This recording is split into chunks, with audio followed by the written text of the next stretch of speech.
it was only a part of his imagination. Now it was right there behind him, looking back at him in his own reflection above his left shoulder. Frederick stopped breathing. The clown's red eyes were staring at him. His red lips in a white face grinned mockingly. He could even hear the clown breathing close to his neck.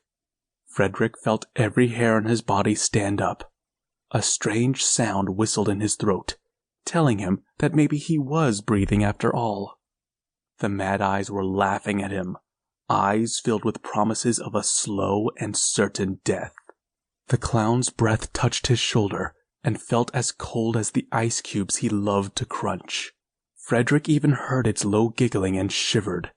Its breath smelled the same way Frederick's blood tasted when he bit his tongue, or the time when he crashed on his bike and knocked out both of his front teeth. Frederick Madsen clapped both of his hands over his eyes, drew in a deep breath, and screamed. There was turmoil coming from the room next to his, then steps in the hallway, a murmuring voice, and grumbling as someone opened the door and the light turned on. He heard his mother's voice. "What's going on, Freddy?"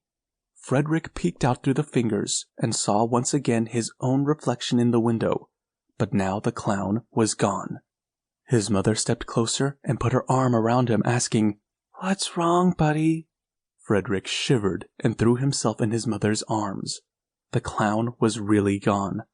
Probably hiding under his bed as always, he thought. Hiding until Mommy had left and he was all alone again. Then it would peek its ugly face out and kill him. Yes, Frederick was certain it would one day kill him. "Did you have a bad dream again?" his mother asked, concerned. "It was the clown, Mommy. The big, ugly clown. It came with us. It didn't stay back at the old house. It came with us." Frederick burst into tears. "Shh." His mother hushed, like she had done so many times before. "Remember what I told you, Freddy boy. It's not real. You have been scared of that clown ever since your cousin Christian's birthday party last summer, when that silly clown they hired scared you with his pranks." "But I saw him. I saw him standing behind me. He was right there, and I saw his reflection in the window. He was nothing like the clown at Christian's birthday. This one is really bad. I felt his cold breath. I was so scared, Mommy," Frederick said, and held his mommy even closer. "Shh, shh. It's going to be okay, sweetie. Try to go back to sleep. Try and think about something nice." Frederick's mom paused with a sigh and held on to her son. Then she continued, murmuring, "Damn you, Morton. I told you this was going to happen, but see if you would listen to me for once. Kids aren't supposed to watch cartoons like that right before bedtime. I should have put my foot down.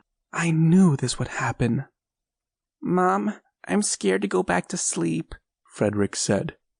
"It will be okay, Freddy. It wasn't there. It wasn't real. It was just a dream. It might have been just your imagination, or maybe some shadows from your night lamp that looked scary, huh? If you want to, I can check under the bed for you." Frederick really didn't like the idea of his beloved mother crawling down to the clown's hideout and maybe getting killed, but she didn't wait for him to answer before she went down on her knees next to the bed. She lifted the sheets and peeked under. "There's hardly even any room under your new bed," she said.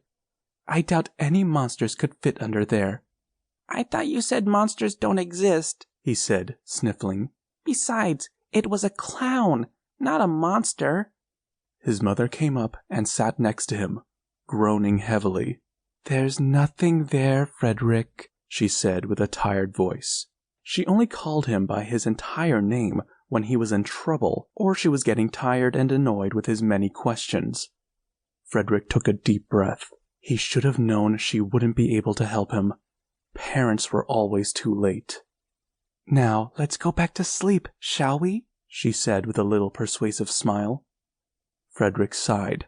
"But it was there, Mommy. It was really there. It wasn't like the other times when I just dreamt about it.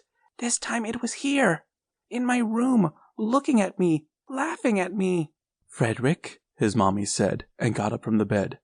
"I have a lot of work to do tomorrow, and I simply have to get some